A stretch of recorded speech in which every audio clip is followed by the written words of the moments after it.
Hello and welcome to another episode of R&R's Ask the Expert. I'm Kayla McGowan, editor-in-chief, and today I have a very special guest who's returning, and we are talking about what restoration professionals need to know about the HVAC system and indoor air quality. If you haven't guessed it, my special guest is Becky Callegan, and she is the Assistant Program Coordinator for Change the Air Foundation. Please welcome Becky. Hi, Kayla. Thank you for having me again. I'm really excited to be here. Yes. Hey, I'm so excited for you to be here. I know we've kind of been working on this in the background and we were like, what can we share? There's so much to share. So we kind of peeled back the layers and we thought it would be a great idea to discuss how HVAC, indoor air quality, and restoration all kind of go together and maybe the gaps that we're seeing. And so, we've talked about AJ's story and your story because let's be real, it's an entire family story and kind of Right. what has made you guys really just love this industry and find that passion and want to educate others. So, as restoration professionals are, working with contractors in the HVAC world, there's some things that they should really look out for. And so, we really wanted to stress this. So everybody listening, buckle up. We've got a lot to cover. First and foremost, how can restoration professionals recognize when a home's HVAC system is contributing to the client's health issues? So I do think that it really is dependent upon climate and how the mechanical system in the home is set up. But I'll be honest, in my region, so I'm in Southeast Louisiana, and pretty much I'm confident to say 99.9% of individuals' HVAC and mechanical systems are making the home sick, which therefore makes them sick. So to answer the question, I think that's really what, as professionals in this kind of mold and mildew and water damage industry, we all need to be working together to advocate for the health of the building, which advocates for the health of the client. So if you have a client who might seem uptight or might seem overly paranoid about things, typically that client is not really someone who is quote unquote a Karen or just overly paranoid about things. Usually, if you ask some questions, some kind of introductory icebreaker questions about, oh my gosh, you're concerned. Have you experienced some health issues, due to your indoor air quality or due to mold or water damage issues? It's kind of that icebreaker that might set the tone that you care as the professional, you care about their health, which then demonstrates that you care about the health of the building.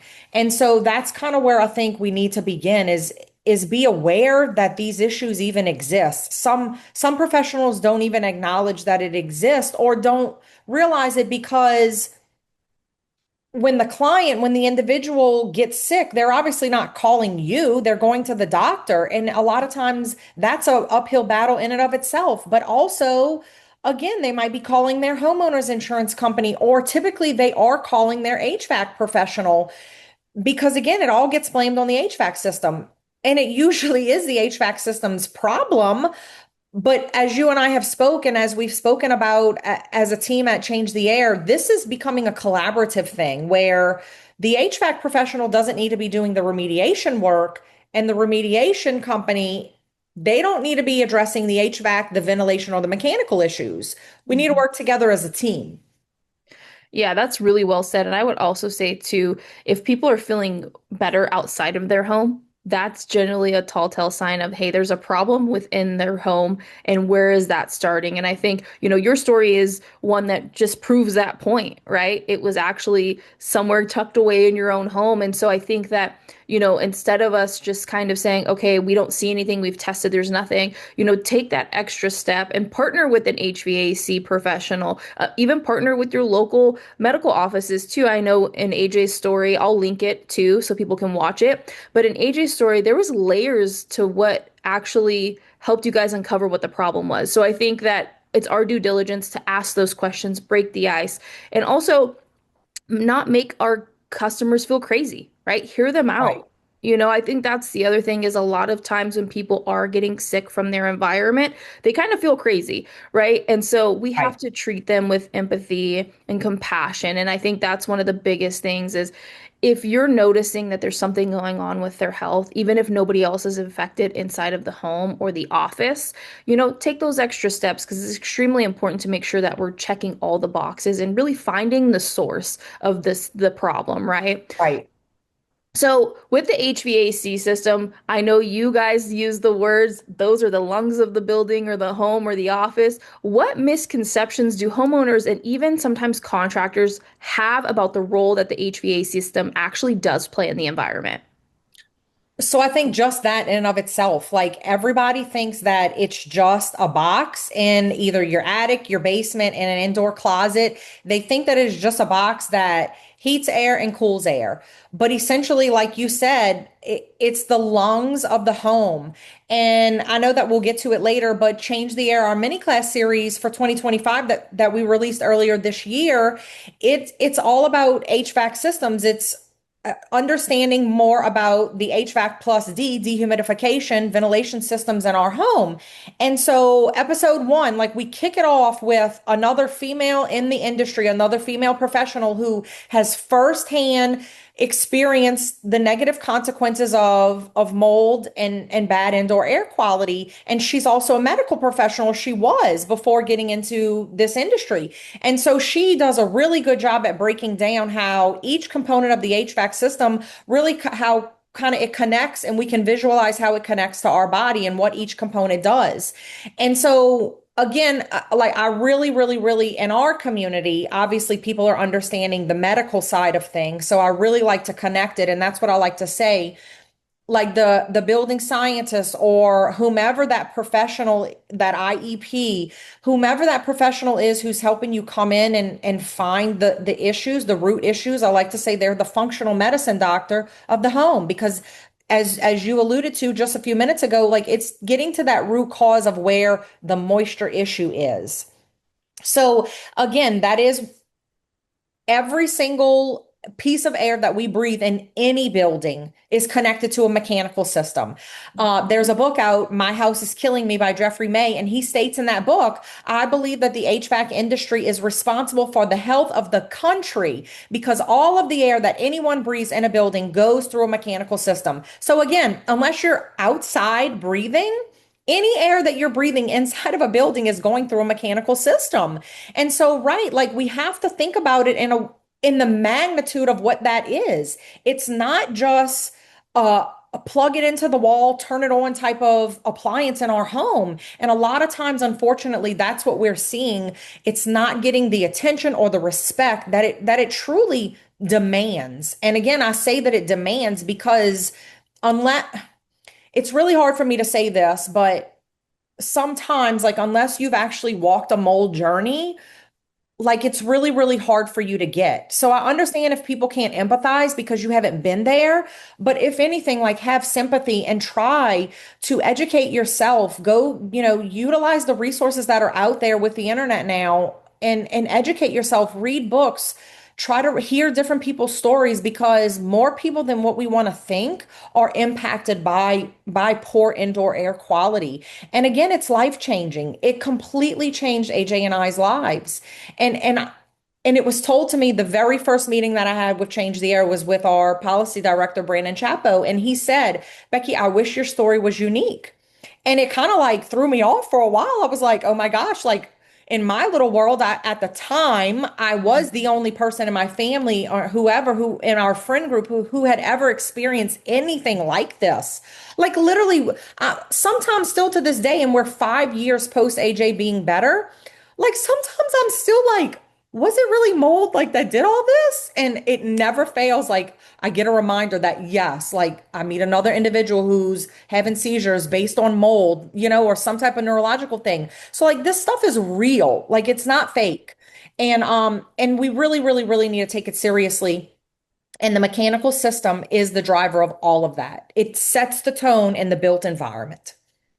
It really does. And I would say too, to your point, I think you hit the nail on the head right there. Just if you haven't walked that journey, you don't really understand the layers. I mean, it took you guys years to get AJ healthy again. And, several doctors, several pieces of research. I mean, it took a lot of lift for you guys. And I know that you lose hope along the way too, because you're like, I've exhausted all of my resources. And so, if anything, be a resource for the people who are actually going through it. And it's okay for us as industry professionals not to know. Turn to the people that do know and who have the answers, right? Because at the end of the Exactly. day, that person still has a problem, whether you can help them or not. At least extend your hand to say, hey, I don't have the solution for this, but I know X, Y, and Z does. They'll take great care of you. Because really, that's kind of what happened to you guys, essentially. And you know what that process feels like. And then to get that final glimmer of hope and like affirmation that this is actually what's going on. And now look at you guys, look at AJ. I mean, wow, he's really thriving. And just for anybody who hasn't watched the episode yet or know about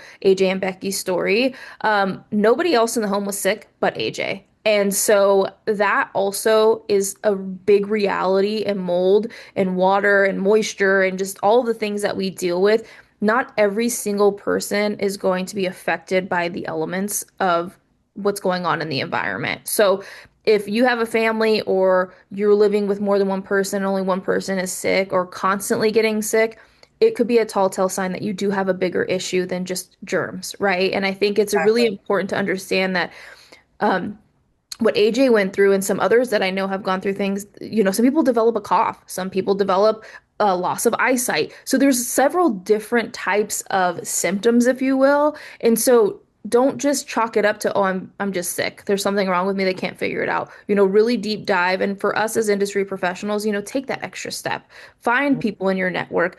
Becky and AJ are always there to help. I introduce them to people all the time. I know that our friends at Change the Air, outside of Becky, Normie, IICRC, there's several other people who have professionals that work day in and day out to make sure that, we're bringing more awareness. So really, if you've made it this far, reach out to Becky, reach out to Change the Air. They will be more than happy to help you with anything that you may think is going on in your home. So with that being said, there's oftentimes mistakes in the design, which we uncovered when we had a conversation, like, oh, there's a little bit of mold, that's normal. Oh, there's this, that's normal. Um, there's also mistakes with installation and maintenance that also lead to very unhealthy environments. So, as industry professionals come across these problems, what could they look for? And then also educate the customer on if they do come across, mistakes or installation issues or even maintenance, maybe it hasn't been maintained. What can restoration professionals do to better educate, but also take action? Yeah. So again, you said what every single person says, not every single person, but the bulk of, either a clientele or other professionals who may perceive a team of professionals working together as competition. Like that is really, really something. And that's kind of what sparked us wanting to have this episode and these conversations is that we don't need to be competing against one another. Like that, let's all work collaboratively together. So I loved how you encourage people to reach out to, either AJ and I or Change the Air Foundation.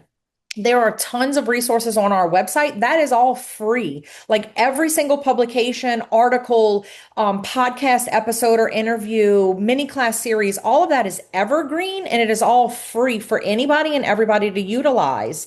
It is a more consumer focus facing, but the knowledge is excellent and it's understandable. So even a professional can glean from that. But that's what I like to say. Like, and AJ will get calls from other HVAC professionals nationwide because we've built a community of other professionals who we utilize one another's knowledge and mentorship and support. And so he got a call recently from a gentleman in Michigan. And, again, I hate to label it this way, but as said, like sometimes the individuals their brains are affected by the mycotoxins. So, right, they do sometimes act erratically and come across as crazy, but they're not. When they're healed, when their brain is healed, they are not going to act that way.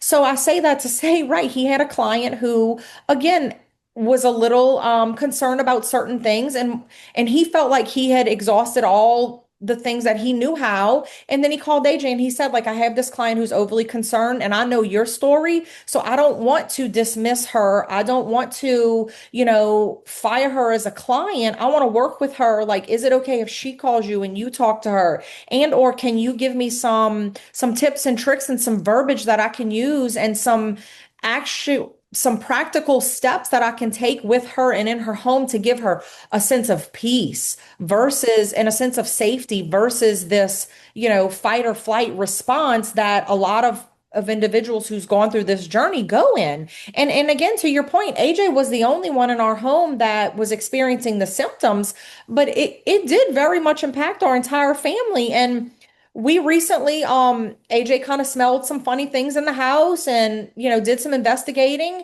and we had to take care of some issues. And literally immediately, like my body and my nervous system wanted to go in this like panic mode.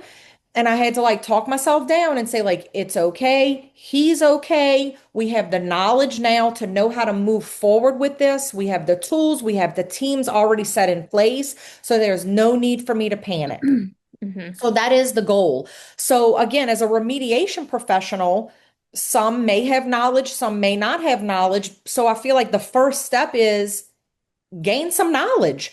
Utilize resources like we keep saying, Change the Air Foundation.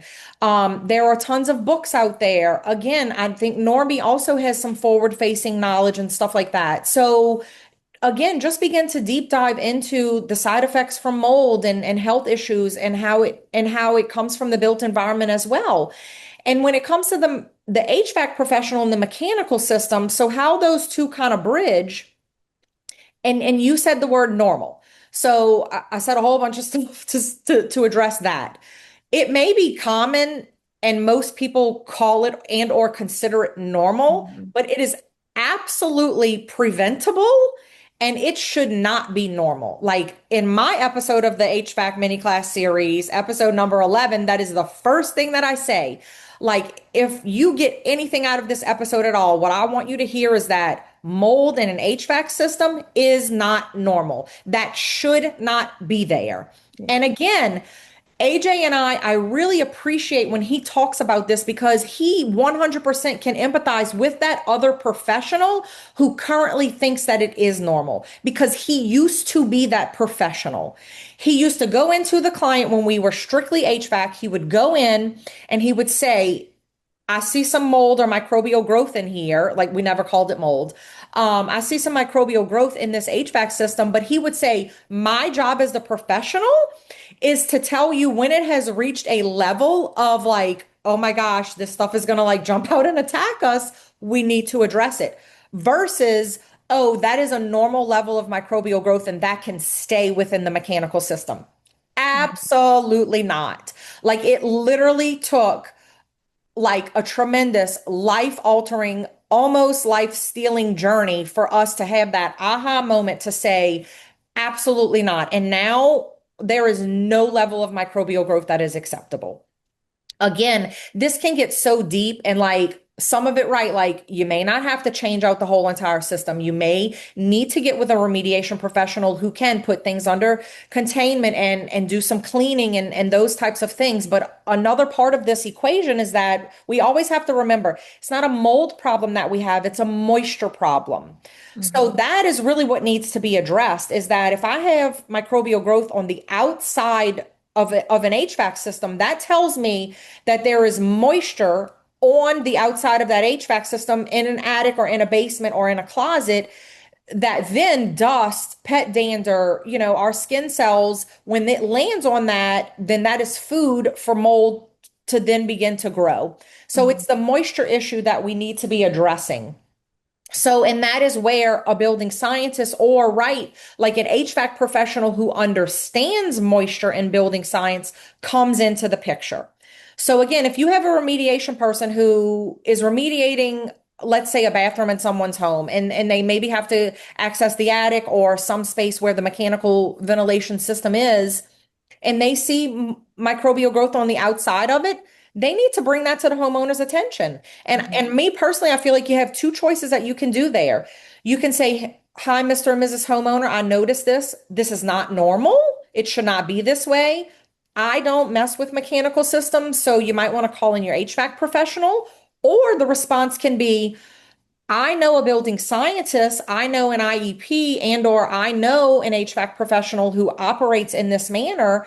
And so I can partner with you and we can call them in and they can diagnose the root cause of the moisture issue and they can direct me on what role I play there, or they can take care of the mechanical systems in and of themselves. So I feel like that again is the collaborative approach. And while AJ does maintain a mechanical license in our state of Louisiana, and he can do HVAC and mechanical work.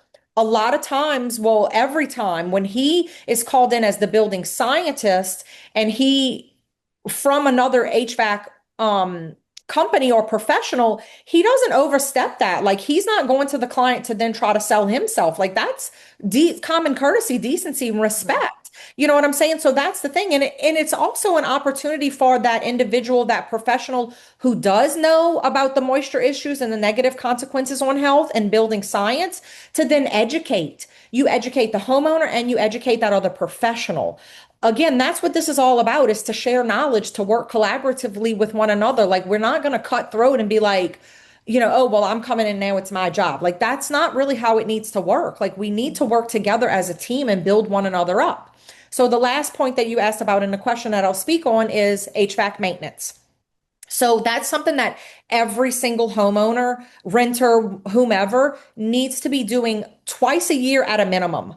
Again, we have episodes on this in our HVAC mini class series. There's a whole episode on, I speak about HVAC maintenance in my episode, and we also, which you can link to in our interview here, I've written an article that was released by Change the Air on HVAC maintenance. It gives amazing photographs, bullet points of things that you could be looking for, checklist, all that kinds of stuff. So it's some really good information for homeowners and other professionals who, would like to learn more information.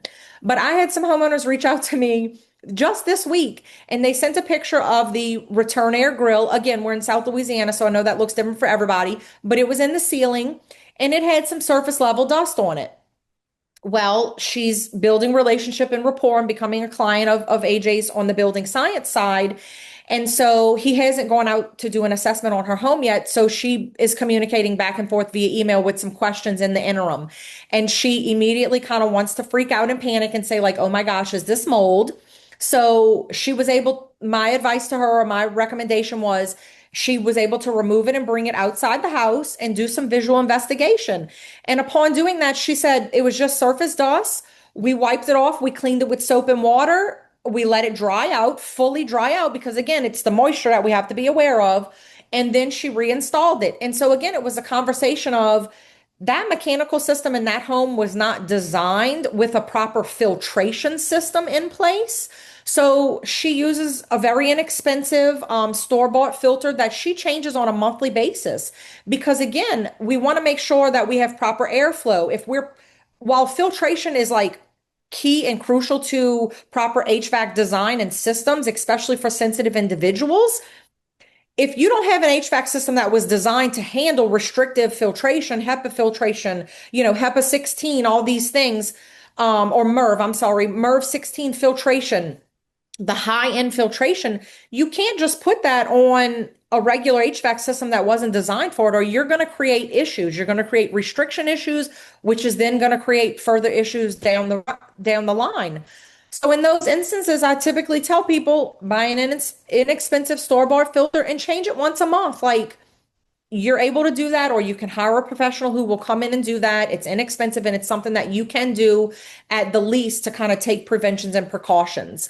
But outside of all of that, like routine, regular filter changes, again, that looks different for everybody depending on your system.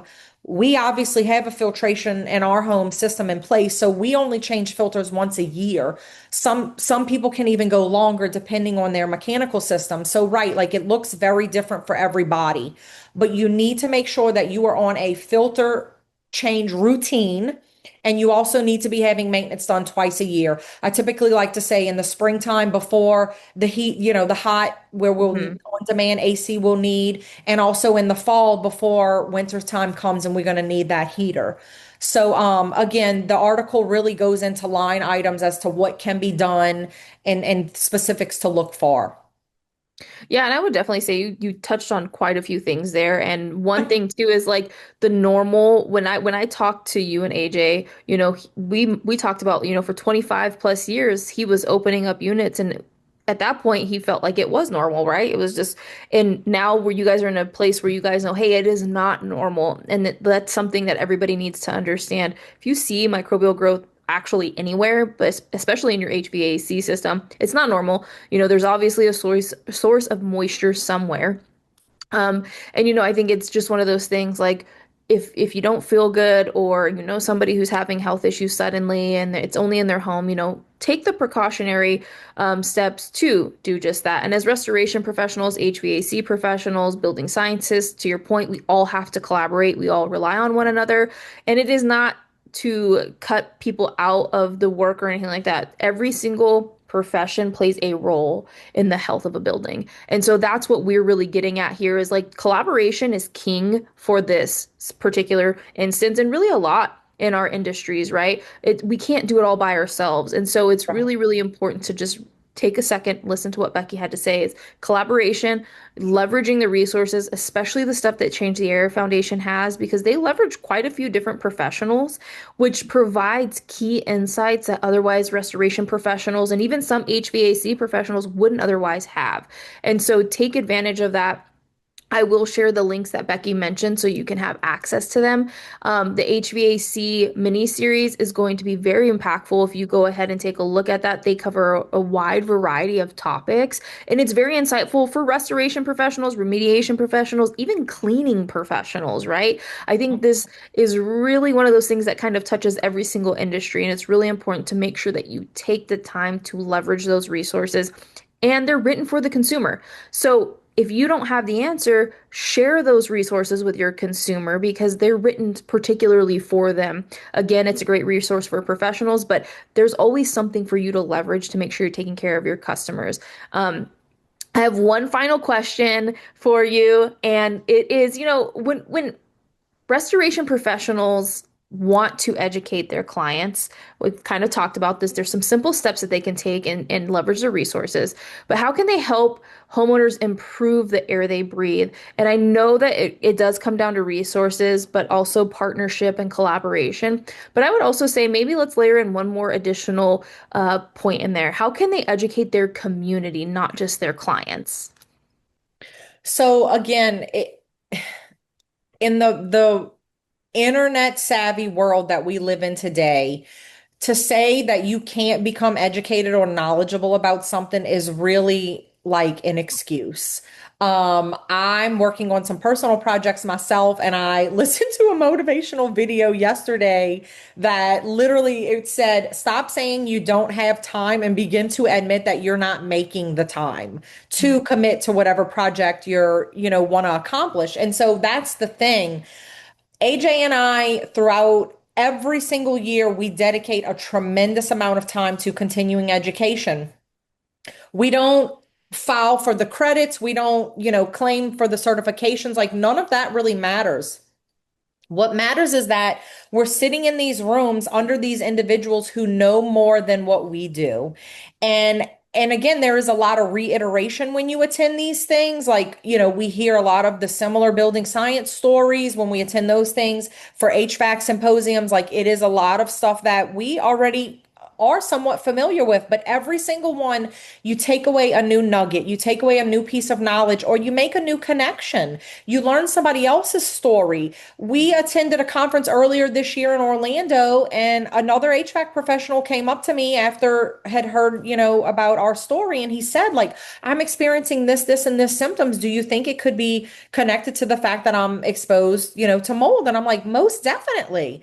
And there's some simple steps that you can take to get that answer, like, and it'll tell us yes or no.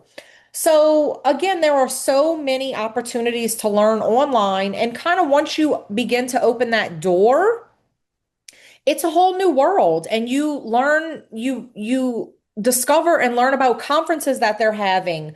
There's a someone that you introduced me to in the Austin, Texas area. He hosts I think it's a humid weather or some type of humidity type of conference in Austin, Texas every year.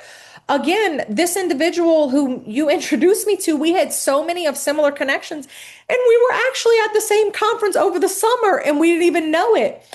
But that's my point, is that like he hosts a conference now that like is so niche to AJ and I and our community and the clients that we serve, that that's now something that we want to put on our list to begin to attend. The Build Show Live and the Build Show Network, that's all based off of YouTube. Matt Reisinger and his group of professionals with that. That is an excellent area. Again, very consumer facing, rudimentary, elementary, introductory information that can, as you go along and watch more videos, some of them do talk about the details. But he hosts a conference every year, that's new, that started last year. Also, BS and Beer, where the BS stands for Building Science. That is all online platform that they do a presentation, I think once a month. AJ participates in that, and we're actually opening a BS and Beer NOLA chapter. So again, that's where professionals in our area will meet face to face and be able to collaborate and learn from one another. So there are so many different resources, and nowadays a lot of it is so accessible. It's either free online or it doesn't really have a significant investment price. But even if it does cost a lot of money, like AJ and I, again, we have spent a lot of time, but we've also invested monetarily in a lot of training and conferences and symposiums. It's all worth it because, again, you never know if it just helps one person. Like, you would not believe the amount of individuals who like we talk to every single day that are literally crying on the phone with us because they've lost everything. They have no place to go. They're sick and they're not getting any answers. Like, this is people's lives, and sometimes it is literally life and death. So again, I feel like I gave a lot of resources. Once you start investigating these types of things, like, you're gonna find information. And again, always utilize Change the Air. It's changetheairfoundation.org is our website. Tons of free information. You can send me an email personally through that. But yeah, there are lots of, if you just begin to Google or look up these types of things, you will find resources.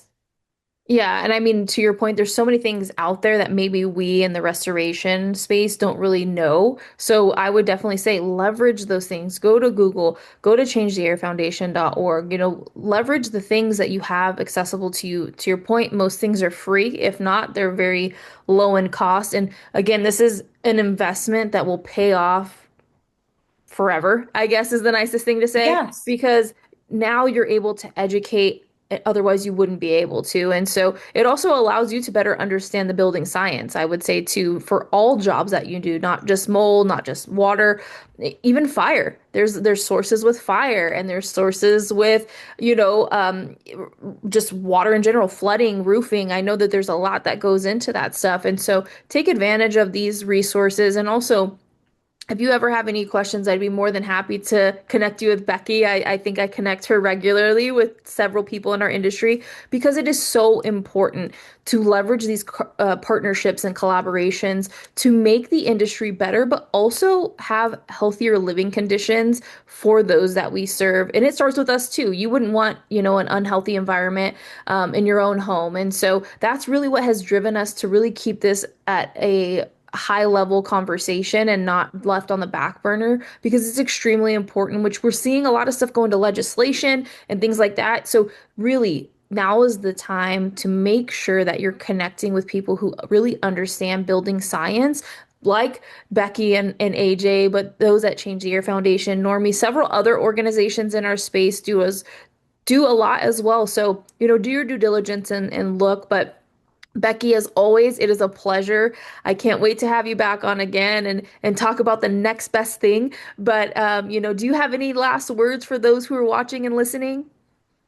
So my last word is always to point everybody again, changetheairfoundation.org. If you subscribe to our newsletter, then you will get first notification of any new podcast interview, any mini class series, any resources that we put out. It immediately comes and you get notification if you sign up for that newsletter. And so that's all that we ask people is to engage with us and spread the word, spread the knowledge, and help us advocate not only for each individual, but also for everybody, for families as well.